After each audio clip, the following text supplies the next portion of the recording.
Olá, pessoal. Então, nessa videoaula, a gente vai começar a estudar a convergência de séries de números reais. Ou seja, quando que uma soma infinita, quando que a gente pode dizer que uma soma infinita resulta em um número real, por exemplo, 1, como no caso que a gente viu anteriormente, na videoaula anterior, em que a gente representou a soma das áreas de infinitos retângulos como essa série de números reais, como essa soma infinita. Então, está aqui a nossa definição de série, que a gente já viu. E essa nossa série aqui, a gente consegue escrever na notação que a gente colocou como a soma de 2 elevado a menos n, com n indo de 1 até infinito. Então, é a notação que a gente colocou anteriormente, lembrando que 2 elevado a menos n é 1 sobre 2 elevado a n, com o primeiro termo n igual a 1, fornecendo o primeiro termo da série, que é meio. Então, como que a gente vai abordar essa soma infinita? Através daquilo que a gente já tem bem definido, que é uma soma finita. Então, a gente vai considerar, para n maior ou igual a 1, a soma dos n primeiros termos dessa sequência, n primeiros termos dessa série. Então, a gente vai começar simplesmente com o primeiro termo a1. O S2 vai ser igual à soma dos dois primeiros termos, S3 a soma dos três primeiros termos e assim por diante. Então, ilustrando, que valores que a gente obtém? Bem, a primeira soma parcial é a soma dos 1 primeiros termos, que é simplesmente o A1 igual a 0,5. Os dois primeiros termos somados vão resultar em S2, meio mais um quarto, 0,75. E a mesma coisa para o S3, a soma dos três primeiros termos, S4, a soma dos quatro primeiros termos. Então aqui a gente vê uma certa tendência, né? A série parece resultar em valores crescentes para essas somas parciais, mas que a gente vai estudar um pouco melhor agora. Estou colocando a expressão geral para essa soma parcial para um número n qualquer, a soma dos n primeiros termos tem essa expressão. E como que a gente vai considerar a soma dos infinitos termos de uma sequência nesse contexto? A gente vai considerar o limite de Sn quando n vai para infinito, aqui no caso mais infinito. Então, como Sn representa a soma dos n primeiros termos, quando n vai para o infinito, a gente tem uma soma de infinitos termos. Então, a gente vai estudar a convergência de séries de números reais através desse limite. Vai ser ele que vai definir a convergência de séries. E o que a gente vai obter nesse exemplo específico, em que a gente já tem uma intuição de que a soma infinita é igual a 1. A gente vai ter que encontrar uma expressão mais adequada para Sn, para a gente poder calcular esse limite. E essa expressão a gente vai encontrar dessa maneira. A gente vai considerar a equação que define Sn, e a gente vai multiplicar ela por meio. E agora que nós temos essas duas equações, a gente vai considerar a diferença delas. E o que a gente vai obter? Essa diferença, a gente tem aqui Sn multiplicado por 1 e Sn multiplicado por meio. Na diferença, fatorando Sn, a gente encontra 1 menos meio que multiplica Sn. E do lado direito, o que a gente vai observar? A gente vai observar que esse 1 quarto que aparece aqui, com o sinal de menos da diferença, vai ser cancelado com esse sinal, com esse termo 1 quarto. Esse termo 1 oitavo vai se cancelar com esse termo 1 oitavo. E aqui a gente tem um termo de 1 sobre 16 que vai ser cancelado com esse aqui também. Isso vai acontecer com todos os termos que estão aqui em cima, nessa primeira equação. Também vai acontecer com 1 sobre 2 elevado a n, que aparece no termo anterior a esse último. Então, todos os termos da equação de cima são cancelados do lado direito dela, exceto meio, que aparece aqui, do lado direito também. Aqui tem um errinho de digitação, tá?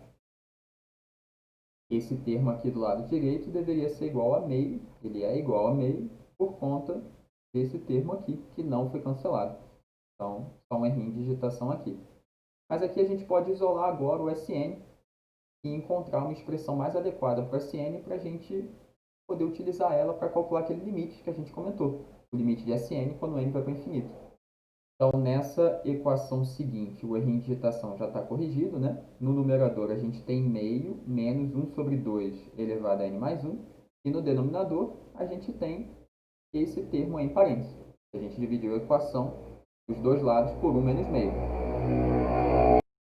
Na sequência, nós temos manipulações simples, né? 1 menos meio é igual a meio. Então, repetindo esse primeiro termo e multiplicando pelo inverso do segundo, o que ocorre? O inverso de meio é igual a 2. Multiplicando esse numerador por 2, a gente tem 1 menos 1 sobre 2 elevado a n. Então, essa é a expressão que a gente obtém para Sn. E quando n se aproxima de infinito, o que acontece com Sn? O limite de 1 é igual a 1, porque é um termo que não depende de n. E aqui 1 sobre 2 elevado a n é uma fração com um denominador que fica cada vez maior. Então, 1 sobre um denominador que vai para infinito resulta em um limite zero. Então, esse limite é igual a 1 menos zero, que é igual a 1. Então, lembrando, né, por que nós estamos fazendo o limite quando n vai para infinito dessa expressão. Essa expressão é igual a Sn, e Sn representa a soma dos n primeiros termos da sequência. Quando a gente considera o limite, quando n vai para infinito de Sn, a gente está considerando a soma infinita dos termos dessa série, ou dessa sequência. Então, a série ela é definida, do ponto de vista da sua convergência, a convergência dela é definida pelo limite de Sn quando n vai para o infinito. Como esse limite é igual a 1, a gente vai dizer que a série converge para o valor 1, que era a ideia que nós já tínhamos da soma dos infinitos termos de uma progressão geométrica, que alguns alunos talvez já tenham visto no ensino médio, que nós ilustramos aqui com a área desses retângulos. Mas essa definição de convergência ela vai se aplicar a séries de um modo geral, não necessariamente geométricas, e ainda que seja a soma dos termos de uma progressão geométrica, mesmo sequências que tenham outra razão, outro termo inicial. Então, a gente vai aproveitar esse nosso desenvolvimento e colocar ele como a nossa definição de série convergente. Então, o que diz essa nossa definição? Se a gente considera uma série definida por uma sequência AN, a gente vai considerar para cada n a soma parcial Sn, que é a soma dos n primeiros termos da série, ou da sequência. Então, essa sequência Sn é o que vai definir a convergência da série. Se essa sequência convergir, a gente vai dizer que a série é convergente. Se essa sequência divergir, a gente vai dizer que a série é divergente. Então, se a sequência Sn converge para um número que a gente vai chamar de S aqui, e S era igual a 1 no nosso exemplo anterior, a gente vai dizer que essa série é convergente e vai escrever que a série é igual a S. E esse S vai ser chamado de limite ou soma da série de números reais que foi colocado. Se essa sequência divergir, a gente vai dizer que a série é divergente. Então, isso está bem ilustrado no começo da videoaula, com um exemplo da soma dos termos da progressão geométrica. E, mais geralmente, a gente sabe quando que uma progressão geométrica define uma soma infinita convergente. Isso vai depender da razão dela. É o que diz o nosso teorema 7.4.2. Essa série aqui é definida por uma progressão geométrica de razão R, certo? É a base dessas potências que aparecem aqui. Potência aqui R elevado a zero, R elevado a 1, R ao quadrado. Então, se essa razão ela é menor que 1 em valor absoluto, a série vai ser convergente. Então, essa razão ela pode ser positiva ou negativa. Se em valor absoluto a razão for menor que 1, a série converge. E ela diverge se essa razão tiver um valor absoluto maior ou igual a 1. E mais ainda, a gente sabe qual é o valor limite da série. Nos casos em que a série é convergente, a gente sabe que ela converge para esse valor aqui.